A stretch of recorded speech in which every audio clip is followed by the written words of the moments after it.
Assalamualaikum warahmatullahi wabarakatuh. Apa kabar sobat sekalian? Semoga baik-baik saja. Jumpa lagi di channel Rahmat Romani. Kali ini kita akan membahas berita hangat dan masih hangat diperbincangkan, yaitu tentang Habib Bahar bin Smith ya, yang proses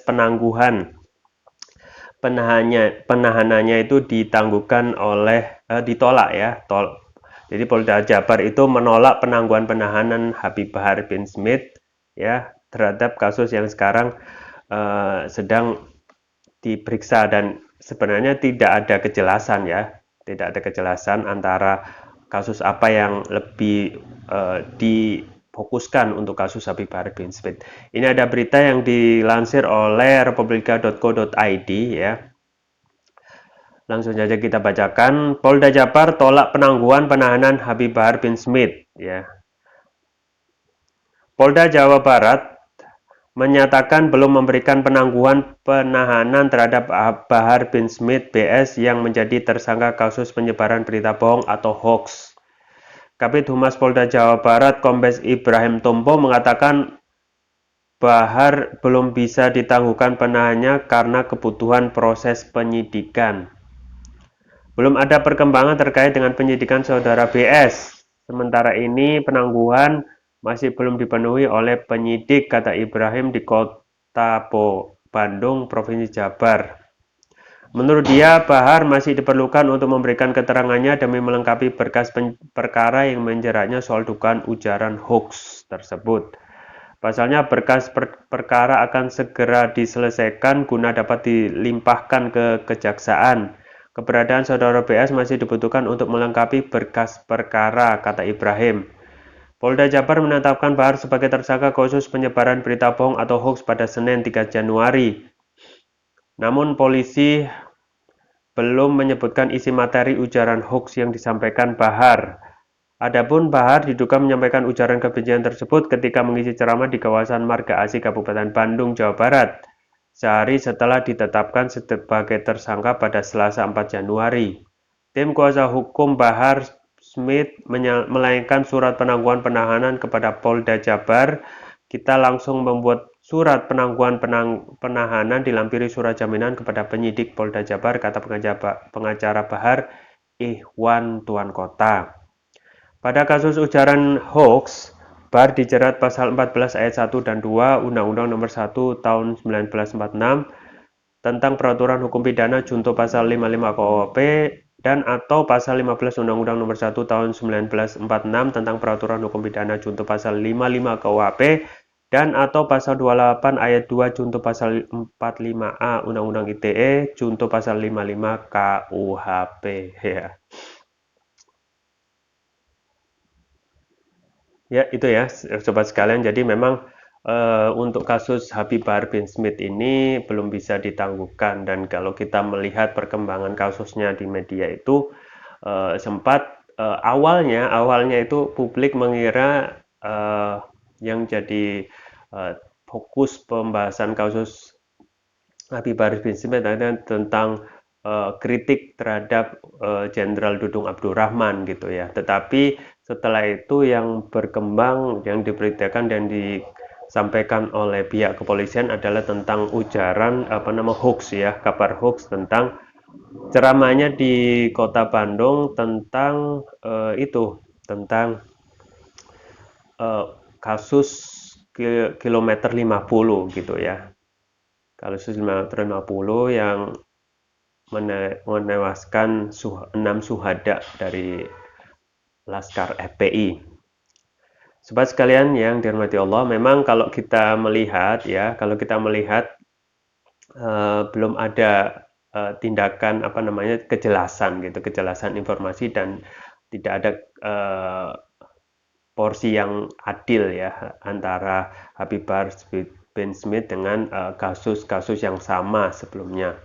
Kalau kasus Ferdinand Hutahian itu sekarang kasusnya sudah sampai pelimpahan ke kejaksaan. Jadi sebentar lagi Ferdinand misalnya itu akan diketahui ya bagaimana nasib dengan putusan pengadilannya. Nah, untuk kasus Habib Bahar bin Smith ini terkesan lama gitu ya. terkesan lama. Padahal kalau kita melihat masa tahanannya, dia Habib Bahar itu sudah ditahan hampir 1 bulan gitu ya.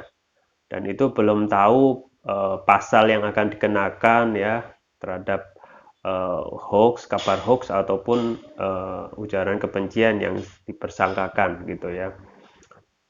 Nah, untuk memang yang kita patut sesalkan adalah ya materi esensi yang dipersangkakan oleh Habib Bahar bin Smith ya tentang ujaran kebencian ya yang dikenakan kan pasal ini, pasal 14 ayat 1 dan ayat 1 dan 2 dan pasal 15 Undang-Undang Nomor 1 tahun 1946 ya tentang peraturan hukum pidana ya.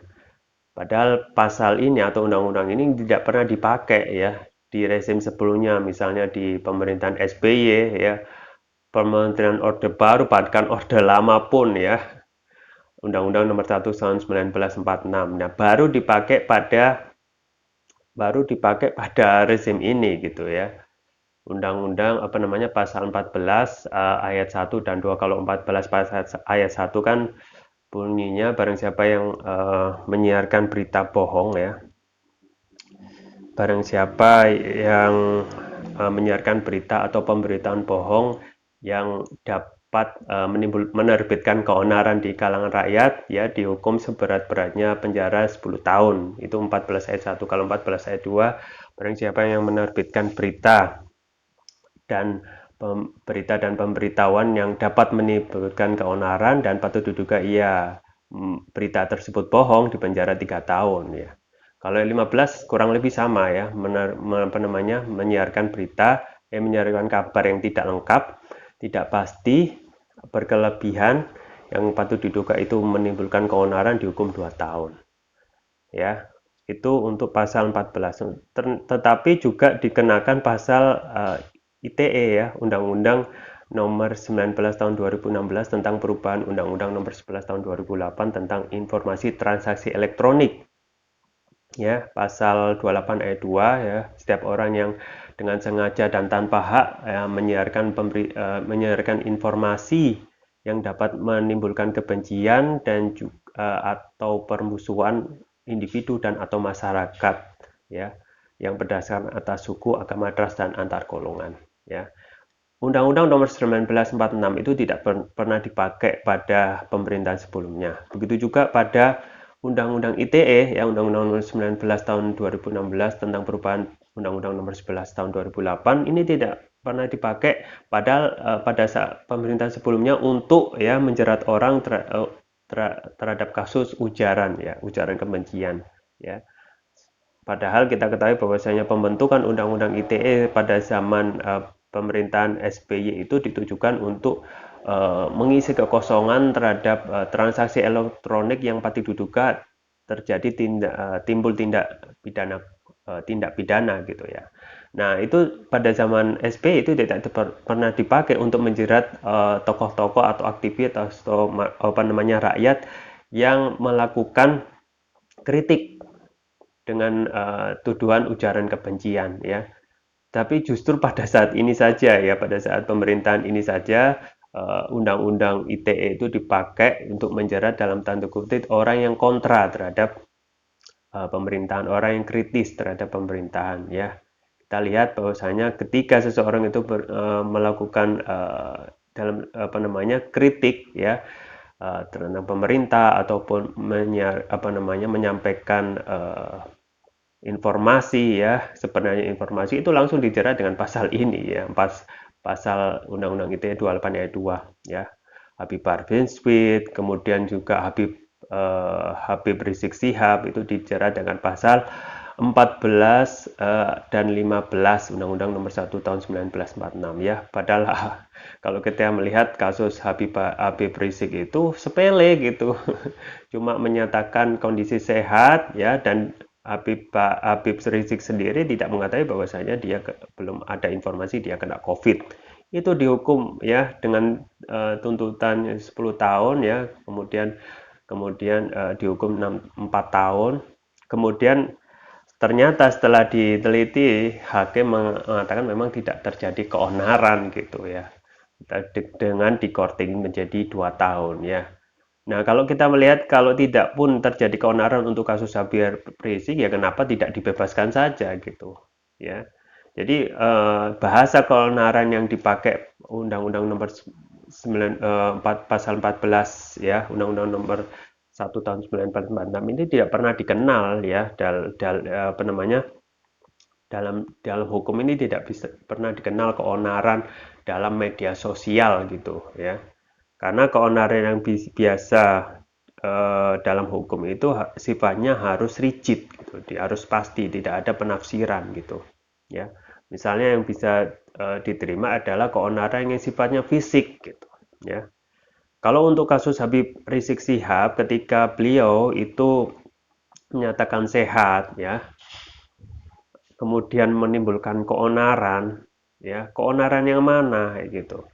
Apakah keonaran huru-hara ataupun yang sifatnya fisik, kerusakan dan sebagainya kan tidak. Dan menyatakan sehat tidak sehat itu bukan kewajiban sebenarnya. Kewajiban warga negara untuk menyampaikan kesehatan seseorang ya. Kemudian kalaupun salah itu dinyatakan sebagai berita bohong yang menerbitkan keonaran dan ini saya tidak bisa masuk akal pikiran seperti ini itu ya. Tidak masuk logika gitu. Kemudian untuk kasus Bahar bin Smith sendiri ini ya kita yang disampaikan oleh media itu memang belum jelas ya. Eh, Dia disangkakan tersangkut pidana untuk kasus yang mana gitu. Kasus yang pertama yang kita ketahui adalah laporan dari Hussein Sihab kan tentang uh, melintir ujaran kebencian pasal 28 ayat 2 Undang-Undang ITE itu yang namanya menyiarkan informasi yang menimbulkan kebencian atau permusuhan berdasarkan sara ya. Kalaupun berdasarkan sara, misalnya dia mengkritik uh, tentang statement Jenderal Dudung ya, menimbulkan kebencian ya, kebencian yang bersifat sara ya. Coba banyak kalaupun sara, suku, agama, ras antar golongan itu tidak masuk dalam logika ataupun tidak masuk dalam unsur gitu ya. Maka ini juga eh, hakim itu harusnya adil dan melihat bahwasanya apa yang dilakukan oleh Habib Bahar bin Smith itu hanya restatement atau menyampaikan ulang tanpa ada tambahan kata-kata gitu ya. Dan itu disampaikan memelintir dan menimbulkan ujaran kebencian yang menimbulkan sara, kebencian sara ya. Dan ini tentu saja belum bisa diterima oleh para pengamat hukum, bahkan oleh profesor hukum sendiri juga melihat geleng-geleng kepala, melihat putusan hakim yang nantinya itu menyatakan ini sebagai ujaran kebencian yang berdasarkan sara. Sara itu yang mana gitu. Kemudian juga berita hoax ya, misalnya tentang kasus kilometer 50, apa yang disampaikan oleh Bahar bin Smith ya tentang misalnya ada korban Laskar FPI yang kukunya dicatut, ada bekas tubuh yang disiksa. Ini kan sudah banyak disampaikan ya. Menerbitkan hoax atau berita bohong kan tidak seperti itu gitu ya. Kemungkinan ada siapa yang benar atau siapa salah kan nanti bisa diuji. Dan kalau kita melihat informasi tentang 6 Laskar FPI yang dibunuh itu kan sudah disampaikan ya dalam buku putih oleh tim TP3 gitu ya. Jadi memang ada hal yang blessing in the disguise ya. Ada hikmah di balik ini ya. Ketika ini ada yang melaporkan, kemungkinan nanti juga ini menjadikan awalan ataupun kesempatan untuk membuka buku putih gitu tentang kasus kilometer 50 ya. Nah, yang penting ketika buku putih itu dibuka dan kasus kilometer 50 itu diungkap lagi, ya tidak hanya diungkap lagi tetapi hakim dalam hal ini harus jelas ya, harus adil memutuskannya ya, bukan berdasarkan atas pesanan dan apa namanya mencari-cari kesalahan orang ya. Dalam kasus ini ya terkesan memang ada ketidakadilan gitu. Ada ketidakadilan karena kasus yang sama sebelumnya misalnya kasus FH atau Ferdinand Hutahian itu terkesan dipercepat ya. Ya. Dan untuk kasus Habib Bahar bin Smith ini kok terlihat dalam tanda kutip belum bisa ditentukan kesalahannya apa gitu. Padahal Habib Bahar ini sudah hampir ditahan ya kurang lebih 1 bulan lah ya, hampir 1 bulan ya. Seharusnya kalaupun ingin cepat selesai dan ini sudah sudah disorot oleh nasional ya harus segera diselesaikan ya waktu dalam seminggu sehari. Kan pada saat pemanggilan saksi-saksi ahli untuk kasus Habib Bahar ini kan cepat sekali ya, hampir 50 saksi ya dalam seminggu, 50 lebih kalau nggak salah itu bisa dicek di media. Itu pemeriksaan saksi dalam waktu seminggu itu terbilang cepat ya. Tetapi setelah proses ini terkesan lama gitu, tidak langsung dilimpahkan ke pengadilan ya, terkesan bahwasanya masih ada dalam tentu kebingungan untuk menentukan kasus yang pasal dipersangkakan untuk Habib Bahar ini bagaimana ya. Dan memang sobat sekalian ya, kita harus fair ya. Pada saat sekarang itu kita harus melihat sesuatu tindak pidana itu harus fair ya, yang masuk logika ya. Coba bayangkan, harus bisa dibedakan antara kebebasan berpendapat dengan ujaran kebencian gitu. Apa yang dilakukan oleh Habib Smith adalah satu fungsi sebagai ulama menyampaikan ceramah dan amar ma'ruf nahi mungkar gitu ya. Kalau kita lihat unsur kebenciannya di mana unsur kebenciannya ya, mensreanya itu di mana nggak kelihatan ya. Karena seorang ulama adalah suatu hal yang biasa menyampaikan ceramah dan mengungkap kebenaran gitu ya. Jadi memang nggak tahu ini disengaja ataupun uh, disengaja ataupun yang ada motif yang lain ya, bahwasanya memang tidak ada perbedaan antara kritik dan juga ujaran kebencian gitu. Karena ujaran kebencian yang dimaksud yang memasuk logika adalah yang menimbulkan apa namanya yang menjelek-jelekan orang gitu secara individu, itulah kebencian yang masuk unsur pasal 28 ayat 2 ya, berdasarkan atas sara ya, suka agama ras dan antar golongan ya. Dan kita haruslah fair ya, bahwasanya yang lebih patut dijadikan pidana adalah bukan kritik ataupun omongan ataupun ceramah ya, tetapi ya yang tepat nyata di depan mata yaitu tindak pidana korupsi ya. Ini yang tidak pernah dijadikan sebagai apa namanya fokus ya, fokus dalam untuk mengurangi ataupun menindak secara tegas, lebih tegas, dan hukumannya juga kurang tegas ya. Kemarin sempat dibahas tentang bagaimana hukuman tentang apa namanya penyuapan ya terhadap mantan wakil ketua DPR ya Aziz Samsudin hanya dituntut 4 tahun 2 bulan ya untuk kasus yang penyuapan. Belum dengan kasus korupsi yang lain yang masih bisa dibilang belum bisa menimbulkan efek jerah ya, hukumannya di bawah 10 tahun ya. Bahkan kemarin-kemarin juga ada yang dituntut sampai bebas ya. Coba bayangkan untuk korupsi dengan kritik ya, mana yang lebih pantas dijadikan tindak pidana ya. Tentu saja lah korupsi ya, karena ini adalah menimbulkan apa namanya kerugian keuangan negara dan juga uang rakyat itu diambil untuk kepentingan satu golongan, satu individu, satu kelompok ya, daripada kritik ya, kritik yang seharusnya dalam kalau seseorang itu konsisten dalam demokrasi harus mempertahankan kebebasan berbicara, dalam hal ini kritik untuk memperbaiki pemerintahan gitu ya, untuk menciptakan good government dan clean government ya, good governance dan clean government. Ya, kita tunggu saja kedepannya bagaimana. Semoga kedepannya kasus Habib Bahar Smith agar segera diproses ya, harus mempunyai proporsi yang adil dengan kasus-kasus yang lain.